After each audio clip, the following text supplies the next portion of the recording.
കൽക്കി രൂപകളായിരിക്കുന്ന എല്ലാ നാരായണന്മാർക്കും ബൈബിൾ സന്ദേശത്തിലേക്ക് സ്വാഗതം. ബൈബിൾ സന്ദേശത്തിന്റെ 15ാമത്തെ പാഠമാണ് പഠിക്കാൻ പോകുന്നത്. ഇനി നമ്മൾക്ക് 11 പാഠം കൂടി പഠിക്കാൻ ബാക്കിയുണ്ട്. ഇന്ന് നമ്മൾ പഠിക്കാൻ പോകുന്ന ഈ സന്ദേശം എന്ന് പറയുന്നത് ഇന്നത്തെ കാലഘട്ടത്തിൽ ഏറ്റവും സ്യൂട്ടായിരിക്കുന്ന അല്ലെങ്കിൽ ഏറ്റവും അനുയോജ്യമായി ഇരിക്കുന്ന ഒരു സന്ദേശം തന്നെയാണ്. വളരെ കൃത്യമായിട്ട് യേശുക്രിസ്തു ഭഗവാൻ ഇന്നത്തെ കാലഘട്ടത്തെ കുറിച്ച് പറഞ്ഞിട്ടുണ്ട്. അതായത് ലോകാവസാന കാലഘട്ടത്തെ കുറിച്ച്. അതെന്താണെന്ന് നോക്കാം.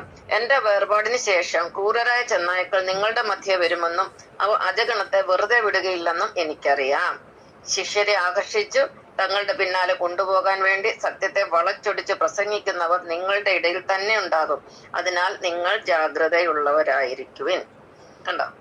അത് യേശുക്രിസ്തു ഭഗവാൻ ഇവിടുന്ന് പോയതിനു ശേഷം ക്രൂരരായ ചെന്നാക്കൾ എന്ന് പറഞ്ഞാല് ഈ കള്ളന്മാരായ അല്ലെങ്കിൽ ഈ എന്താ പറയുക ദുഷ്ടരായ മനുഷ്യര് ക്രിസ്ത്യാനികളുടെ ഇടയിൽ തന്നെ ഉണ്ടാകും. എന്ന് ക്രിസ്ത്യാനിയൊന്നും മാത്രമല്ല, നമുക്കിപ്പോ യേശുക്രിസ്തു ഭഗവാനെ ഒരു മതത്തിന്റെ മാത്രം ആളായിട്ട് കണക്കാക്കാൻ പറ്റത്തില്ല. അദ്ദേഹം എല്ലാവരുടെയുമാണ്.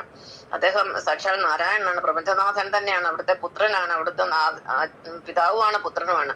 അപ്പം അവിടുത്തെ വേർപാടിന് ശേഷം ഈ ഭൂമിയില് ക്രൂരരായ ചെന്നായ്ക്കൾ എന്ന് പറഞ്ഞാൽ ഏറ്റവും ദുഷ്ടന്മാരായ മനുഷ്യര് ജനങ്ങളുടെ മധ്യേ വരുമെന്നും അവര് സത്യത്തെ വളച്ചൊടിച്ചിട്ട് തങ്ങളുടെ ശിഷ്യരെ അല്ലെങ്കിൽ മനുഷ്യരെ തങ്ങളിലേക്ക് ആകർഷിക്കാൻ വേണ്ടി പല അടവുകളും പയറ്റുമെന്നാണ് പറഞ്ഞിരിക്കുന്നത്. അതല്ലേ ഇന്ന് ഇപ്പം ക്രിസ്തുമതത്തില് പെന്തക്കോസ്ത് എന്ന് പറഞ്ഞ വിഭാഗം അവരെന്താ ചെയ്തത്? അവരിങ്ങനെ വളരും തോറും പിളരും തോറും വളരും എന്ന് പറഞ്ഞ പോലെ ഒരുപാട് ഗ്രൂപ്പുകൾ, ഒരുപാട് സഭകൾ, ഒരുപാട് മിനിസ്റ്ററുകൾ വന്നിട്ടുണ്ട്. അതിൽ ആദ്യം ഉണ്ടായിരുന്ന ഒരെണ്ണമാണ്, എന്താണ് പേര് മറന്നുപോയി, ജീസസ് കോളിംഗ് എന്ന് പറഞ്ഞൊരെണ്ണം ഉണ്ടായിരുന്നു. എന്താ പാസ്റ്റർ ദിനകരനോ ബ്രദർ ദിനകരനോ ഒക്കെ നടത്തിയിരുന്നു. അവരൊക്കെ ഇപ്പം ജയിലിലാണെന്നാ പറയുന്നത്. അപ്പൊ ഇങ്ങനെ ഇവരെന്ന് പറഞ്ഞാൽ ഇത് ദൈവത്തിലേക്ക് കൊണ്ടുപോകാനോ അല്ലെങ്കിൽ ഭക്തി ഉണ്ടാക്കാനോ ഒന്നുമല്ല, വെറും കച്ചവടമാണ് ഇത്. ഞാൻ ക്രിസ്ത്യാനികളെ കുറ്റം പറയുന്നത് എല്ലാത്തിനകത്തും ഉണ്ട്. ഇത് ക്രിസ്ത്യാനികളിലും ഉണ്ട്, ഹിന്ദുക്കളിലും ഉണ്ട്, സകല മതത്തിലും ഉണ്ട്. അപ്പൊ ഞാനിതൊന്ന് പറഞ്ഞു തീർത്തോട്ടെ.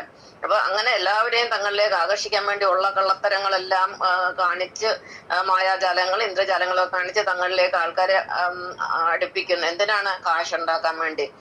ഭൗതികമായിട്ടുള്ള നാടകങ്ങളാണ് അവിടെ നടക്കുന്നത്.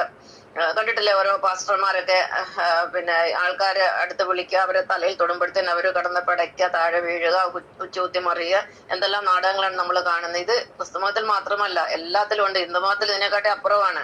ഒരുപാട് സന്യാസിമാരും ആൾദൈവങ്ങളും ഒക്കെ ആശ്രമം കെട്ടി ഇങ്ങനെ ഇരുന്നിട്ട് പല പല അഭ്യാസങ്ങളും കാണിക്കുന്നുണ്ട്. അപ്പൊ ഇതുവരെല്ലാം മനുഷ്യനെ അവരിലേക്ക് ആകർഷിച്ച് കാശ് പിടുങ്ങാൻ വേണ്ടിയിട്ടാണ് ഉള്ള അടവാണിത്.